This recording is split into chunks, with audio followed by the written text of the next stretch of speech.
आजच्या या पुण्याच्या 2 महानगरपालिका करायच्या की करायच्या नाही या अतिशय ज्वलंत अशा प्रश्नावरती जे चर्चासत्र आयोजित केलं त्यासाठी उपस्थित असलेले राज्याचे माजी मंत्री आणि सन्माननीय विद्यमान आमदार विजयबापू शिवतारेजी, सन्माननीय संजय बालगुडेजी ज्यांनी हे आयोजन केलेलं आहे, सन्माननीय अभय छाजेटजी, सन्माननीय तडकुडेजी, सन्माननीय काका चव्हाणजी, सन्माननीय कुलकर्णीजी आणि सन्माननीय कामठेजी आणि नरेंद्र चव्हाणजी जे नेहमी माझ्या संपर्कामध्ये असतात आणि आपण सर्व सन्माननीय उपस्थित.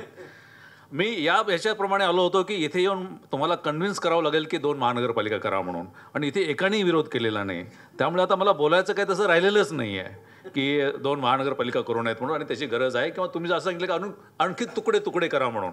आता त्या तुकड्याच्या मी विरोधात आहे, कारण तुकडे करणं जगामध्ये एक खूप मोठा रिसर्च झालेला आहे की तुकडे करणं किती चुकीचं आहे. अर्बनायझेशनमध्ये एफिशियन्सी ऑफ ॲडमिनिस्ट्रेशन कशी, त्याच्यामध्ये तो मुद्दा वेगळा आहे.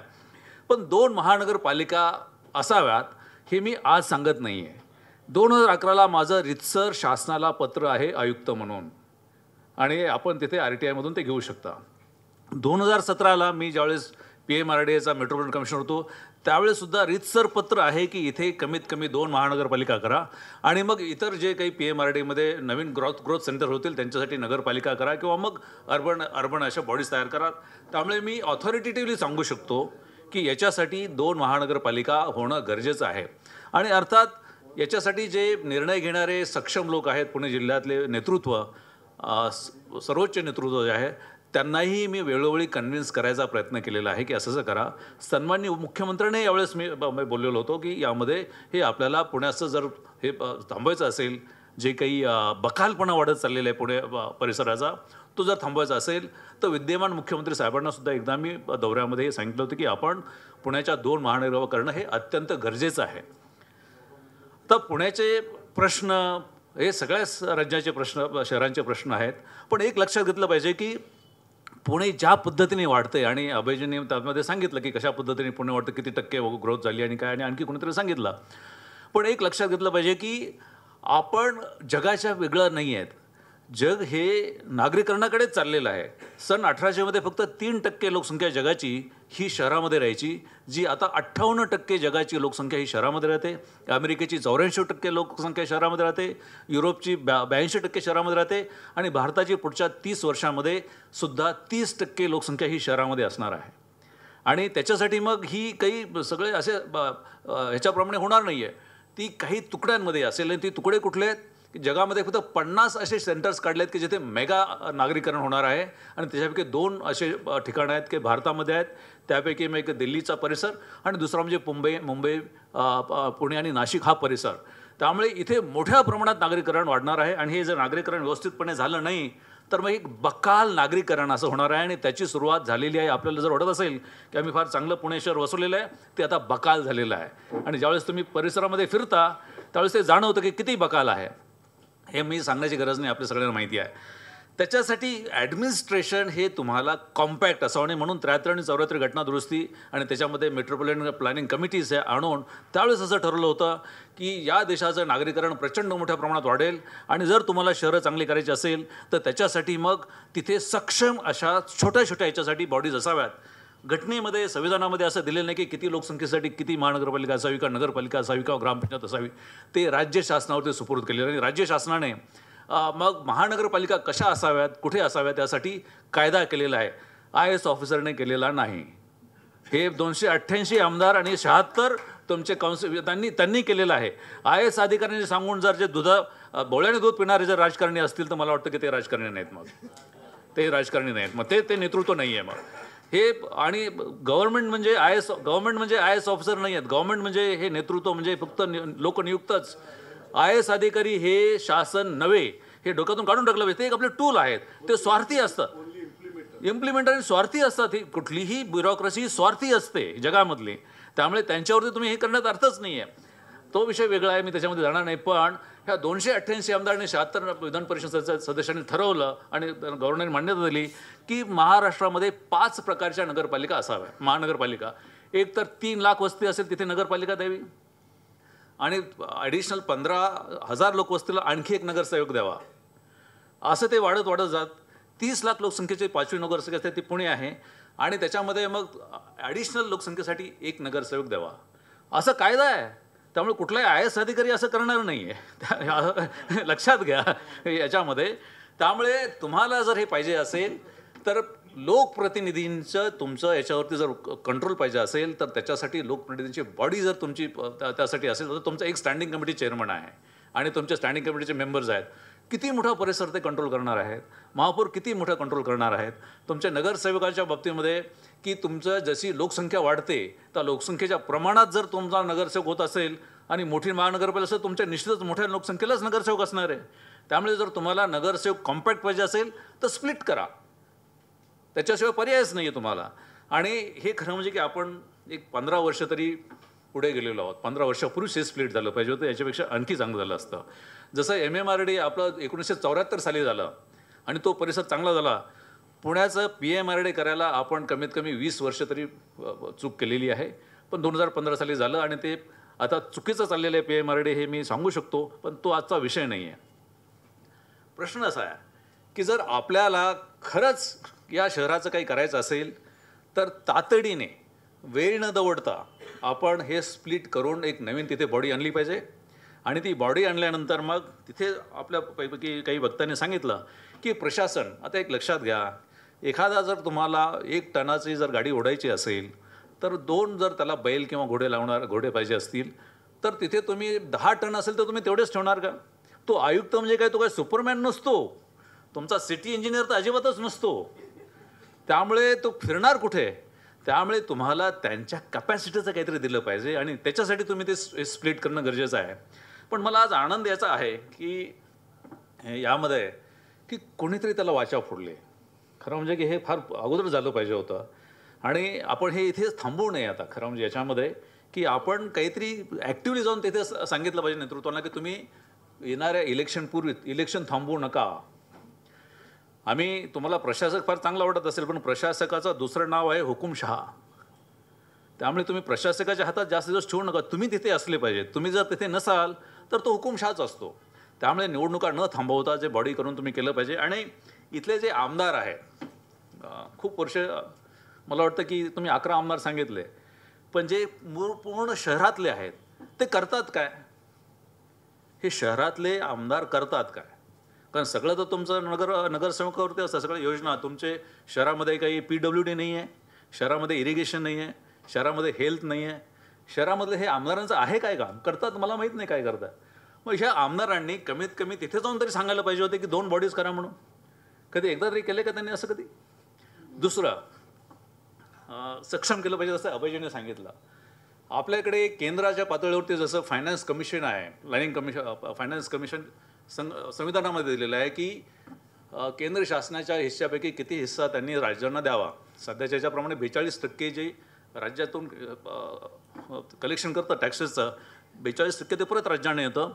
तशाच आधारे आता संविधानामध्ये आपल्याला स्टेट फायनान्स कमिशन आलेलं आहे आणि त्या फायनान्स कमिशनने मग सांगितलं पाहिजे की राज्याचे जे काही बजेट आहे त्याच्यातली डायरेक्टली किती पैसा तुम्ही महानगरपालिकांना देताय तो दिला पाहिजे दर 5 वर्षांनी.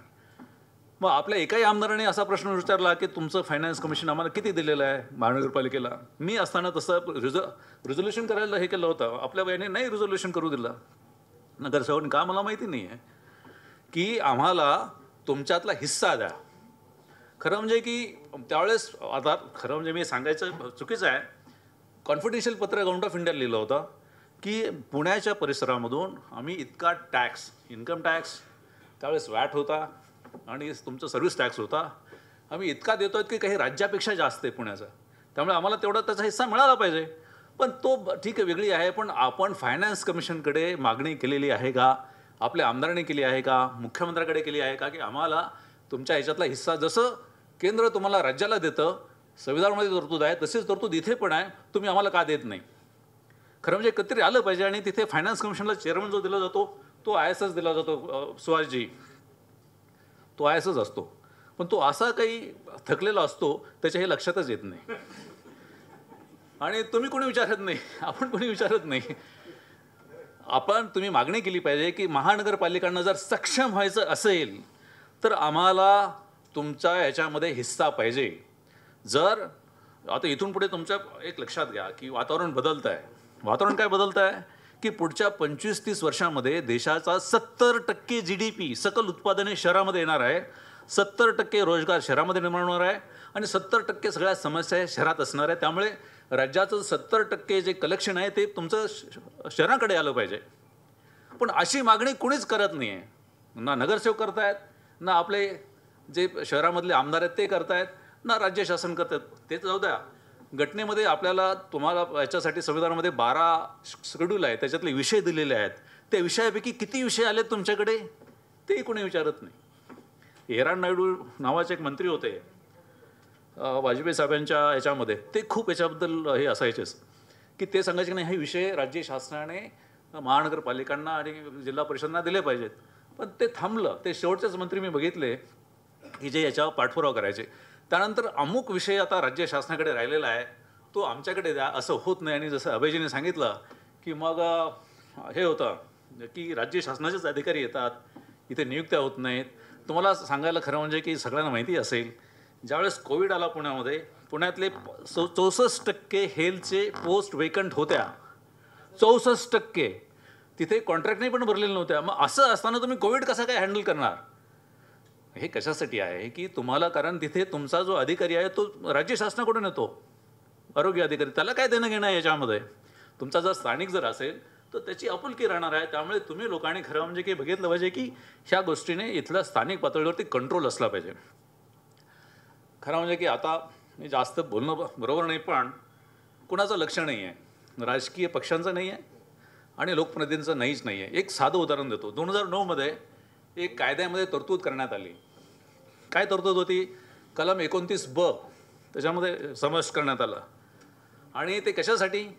ते जनतेसाठी, जनतेच्या सुविधांच्यासाठी. कलम फार सिंपल आहे की प्रत्येक इलेक्ट्रोल वॉर्ड म्हणजे बूथ, आपण जे म्हणतो ना बूथच्यासाठी एक एरिया तिथे डिफाईन करायचा आहे. ही घटना आपल्या कायद्यात तरतूद आहे. आणि त्याच्यासाठी एक बॉडी असेल आणि मग त्या बॉडीसाठी तुमचे सगळे प्रश्न तुम्ही तिथे मांडायचे आणि त्याची सोडवणूक व्हायची.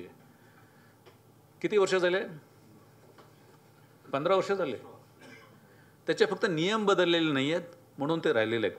कायदा बदलला म्हणजे 8-10 आमदार करतायत काय पुणे शहरातले की जे तुम्हाला आपल्याला लोकशाही ही प्रत्येक मतदारापर्यंत न्यायची आहे. म्हणजे 1100 ते 1500 मतदारांच्या पर्यंत तुम्हाला तिथे एक युनिट बनवायचं, एरिया सभा बनवायच्यात. कायदा तरतूद केलेली आहे, पण त्याची अंमलबजावणी नाही आणि कोणीही बोलत नाही. मग सुत्रे साहेब हे फार गंभीर आहे.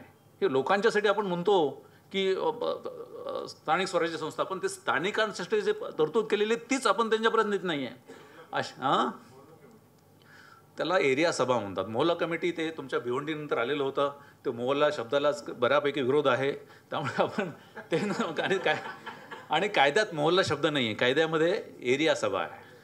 एरिया सभा असं तो कायदा. आता मराठीत त्याचं काय I don't know. Ward committee वरची झाली, वॉर्ड कमिटी वरची झाली, वॉर्ड कमिटी मोठी झाली, एरिया सभा त्याच्या खाली झाली. कुठली? तुमच्या बूथसाठीच आहे, फक्त बूथसाठी आहे. प्रत्येक बूथला म्हणजे लोकशाही तुम्हाला लोकांच्या जवळ न्यायची आहे. तुम्ही काय म्हणावं मराठी शब्द इलेक्शन कमिशनने दिलेला प्रगणक. तर प्रत्येक प्रगणकासाठी कायद्यात तरतूद केली महाराष्ट्र शासनाने, अतिशय चांगली तरतूद आहे.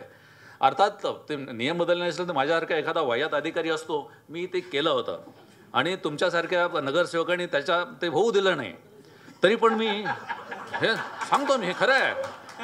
मी तिथे प्रत्येक ह्याच्यासाठी आणि स्थानिक त्याला 6 अधिकारी कर्मचारी दिले होते की त्यांनी तिथल्या तिथे हे करायचं. तुम्ही म्हणजे तुम्ही नाही. नंतर ते गेलं. पण मला असं वाटतं की हे जर तुम्हाला सुदृढ करायची असेल महानगरपालिका तर ह्या छोट्या छोट्या गोष्टी लक्ष दिलं पाहिजे आणि ते वाढवलं पाहिजे. आता सगळ्यात प्रश्नाला PMRDचा. PMRD करताय काय? PMRD हे कशासाठी आलं होतं की पुण्याचं जे कंजेशन आहे ते कंजेशन काढून घेऊन लोकांनी तिथे मायग्रेट हवं, अर्थार्जनासाठी, राहण्यासाठी, याच्यासाठी. आता अभयजीने सांगितलं की त्यांचा जो प्लॅन रद्द केला तो रद्द करण्याच्या लायकीचाच होता. आणि ज्या दिवशी प्लॅन आला त्या दिवशी मी स्टेटमेंट दिलं होतं की ज्या कागदावरती तो छापलेला आहे त्याच्या किमतीचाही तो नाही आहे. तो ना सिटी डेव्हलपमेंट प्लॅन होता ना रिजनल डेव्हलपमेंट प्लॅन होता. तो रिजनल डेव्हलपमेंट प्लॅन होता. कसं आहे की त्याचे 3 प्रकारचे प्लॅन आहेत. आता तिथे मी तुमच्याबरोबर नाही आता मी तुमच्याशी सहमत आहे की अधिकारी IAS अधिकारी किती बुद्धू असतात. वस्तुस्थिती आहे. शहरासाठी सिटी डेव्हलपमेंट प्लॅन असतो, ग्रामीण भागासाठी रिजनल डेव्हलपमेंट असतो आणि PMRDसाठी मेट्रोपॉलिटन डेव्हलपमेंट प्लॅन असतो. यांनी तो मेट्रोपॉलिटन डेव्हलपमेंट प्लॅन केला नाही. जगामध्ये आपण ज्यावेळेस जातो की अरे हाँगकाँग किती चांगलं आहे, सिंगापूर किती चांगलं आहे, वॉशिंग्टन चांगलं आहे, बार्सिलोना चांगलं आहे. ते केव्हा झालेले आहेत? 200 वर्षापूर्वी, 300 वर्षापूर्वी. आता 21व्या शतकामध्ये तुम्हाला टेक्नॉलॉजी आलेल्या आहेत, सॉफ्टवेअर आलेले आहेत, त्याच्यापेक्षा आपण चांगली शहरं वाचवू शकतो. पण आपण काय करतो आहोत की तेच ग्रोथ सेंटर, तेच असं करतोय, तेच हे इतके भयानक प्रकार चाललेला आहे. गचाळ आपण लोकवस्ती बनवतात. मेट्रोपॉलिटन प्लॅनमध्ये तुम्ही रेखीव आखीव असे मोठे शहरं वसवा, तिथेच रोजगार उपलब्ध होईल, तिथेच तुम्हाला सगळ्या व्यवस्था असतील. असं न करता तो काहीतरी केला. मला वाटतं आता जो नवीन प्लॅन होईल तो प्लॅन त्याच्यामध्ये हे अशा पद्धतीने असेल असं तुम्ही लक्ष दिलं पाहिजे. तसं होत नाही आहे. रिंग रोड तो तुमचा 1987चा आहे. तो 1987चा आहे. नाही तो 1987चा आहे. तुम्हाला तेही सांगतो दुर्दैव काय होतं. 1987ला घेतलेला तो मी आलो PMRDमध्ये 2015मध्ये. मी पहिल्याने कुठेतरी तो कागदावर आणले की हा इम्प्लिमेंट केला पाहिजे म्हणून. ते इम्प्लिमेंट न होण्यासाठी जे काही प्रयत्न झाले ते झाले. मी तो 120 मीटरचा केला. 120 मीटरचा करून भारतातला लोक तिथे येऊन बघतील अशा पद्धतीचा प्लॅन केला. सेल्फ ह्याच्यावरती असेल असा केला होता. आता तो परत 65 मीटरचा केला. हे परत IAS ऑफिसर आणि त्यांना बळी पडणारे ते का बळी पडतात असं कोणतरी सांगितलं. ते असं होतं. मला असं वाटतं की तुम्ही असे अधिकारी आणले पाहिजेत की जे बळी पडणार नाहीत. बळी पडणारे का आणू देता तुम्ही राजकीय लोक आहात. तुम्ही तुमच्या नेतृत्वाला सांगू शकता की आमच्या पुण्याचं चांगलं असेल तर आम्हाला बळी पडणारे करू नका. आता कोणतरी सांगितलं की TDRचं हे सांगितलं काय आहे ते. आता TDRचा विषय इथे बोलण्यासारखा नाही आहे, त्याच्यावरती तुम्ही वेगळं हे करू शकता. पण एक तुम्हाला सांगतो की तुम्ही सांगितलं की 10% झाला का 20% झाला का 25% झाला. पुण्यामध्ये 25,500 एकर जमीन ही तुम्हाला TDRच्या अगेन्स्ट द्यायची हे माहिती आहे का? 2,500 एकर जमिनीचा TDR तुम्हाला द्यावा लागणार आहे. त्यामुळे हे भयानक प्रकरण आहे. हे जर करायचं असेल तर तुम्हाला ते आयुक्ताचं लक्ष पाहिजे आणि ते आयुक्ताचं लक्ष पाहिजे असेल तर ते तुम्हाला स्प्लिट केल्याशिवाय आयुक्ताला लक्ष देता येणार नाही या सगळ्या गोष्टीचं. मला असं वाटतं की नाही आयुक्त काय करणार आहे ते मला नाही आयुक्त काय करू शकतो हे मला माहिती आहे. जास्तच बदली होईल. जास्त काय होणार आहे? बदली होऊ शकते. ते बदली होईल. कारण काय आहे की नाही आम्ही फार स्वार्थी आहोत. आम्ही बदली व्हायची नाही म्हणून आम्ही काही करू शकतो. त्यामुळे असं समजू नका.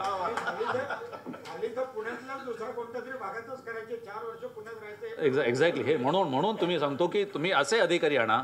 आणि बदली सुद्धा आता कसं आहे की सुप्रीम कोर्टाने कवच कुंडल दिलेलं आहे की तुमची बदली तशी नाही करतायत की त्याच्यासाठी मग चीफ सेक्रेटरीला चौकशी करावी लागते की यांनी काही चूक केली का काय ते. पण तसं आमचे चीफ सेक्रेटरी पण अलीकडे तसेच आहेत. ते ठीक आहे बदली तर बदली. प्रश्न असा आहे की हा मुद्दा मोठा आहे की आपण एक वेल प्लॅन्ड असं शहर परिसर करायचं असेल आणि जगातले जे 50 डेव्हलपमेंट सेंटर्स होत आहेत त्याच्यापैकी जर पुणे मुंबई आणि नाशिक हा परिसर असेल तो योग्य व्हायचा असेल, योग्य प्लॅन करायचा असेल तर तो हा एक वेगळा असा परिसर करून तिथे तसे सक्षम अधिकारी आणले पाहिजे आणि तातडीने झालं पाहिजे. मी 1 महिना म्हटलो पण तुम्हाला 2 महिन्यामध्ये मी करून देतो. त्याचा रोड मॅप करून देतो, त्याचं नोटिफिकेशन काढून देतो. काय करायचं फार सिम्पल आहे. सगळं तयार असतं. जर तुम्हाला 21व्या शतकामध्ये हे माहीत नसेल तर आपलं हे करता येत नसेल तर मग आपण एक बोट्सवाना वगैरे अशा तिकडच्या त्या ह्याच्याप्रमाणे आफ्रिकेतल्या कंट्रीप्रमाणे झालं पाहिजे. असं काय करण्याची काही गरज नाही. आपण पुण्यामध्ये असं राहतो या करण्यात काही अर्थ नाही आहे. 2 महिन्यामध्ये होऊ शकतं. इलेक्शन पुढे ढकलू नका. इलेक्शन पुढे ढकलणं तुम्हाला सांगतो की तुम्हाला छोट्या कॉर्पोरेटसाठी पाहिजे ना लोकसंख्येसाठी 1 दिवसात ऑर्डिनन्स निघू शकतो. आपण ते काढू शकतात. हे आपण दररोज करतोय ते. त्यामुळे त्याच्यासाठी इलेक्शन पुढे ढकलण्याची अजिबात गरज नाही आहे.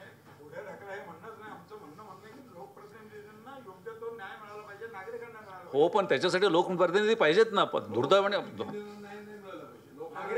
नागरिकांना पण आता मला फक्त लोकप्रतिनिधी इथे बरेचसे बसलेले आहेत.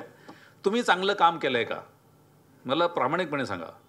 अधिकारी तर चांगलं करतच नाही. चांगलं काम केलं असतं तर गेले 3.5 वर्ष लोक रस्त्यावरती आले पाहिजेत आम्हाला आमचा लोकप्रतिनिधी पाहिजे म्हणून.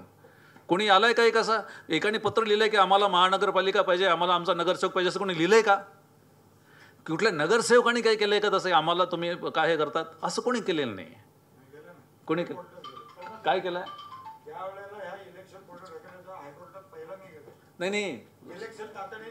नाही, तुम्ही एक लक्षात घ्या की हायकोर्टाने स्टे दिलेला नव्हता. स्टे दिलाय सुप्रीम कोर्टाने. नाही, सुप्रीम कोर्टात तिथे मी पण त्या सुप्रीम कोर्टामध्ये आहे इलेक्शन घेण्यासाठी. हां, आणि याच्यावरती मी 3 आर्टिकल लिहिले आहेत की सुप्रीम कोर्टाला सुद्धा इलेक्शनला स्टे द्यायला अधिकार नाही आहेत. आणि मी हे केलं नाही. मी सुप्रीम कोर्टाला पत्र दिलेलं आहे की तुम्हाला जोपर्यंत संविधानामध्ये बदल नाही तोपर्यंत तुम्हाला सुद्धा स्टे द्यायचा अधिकार नाही आहे.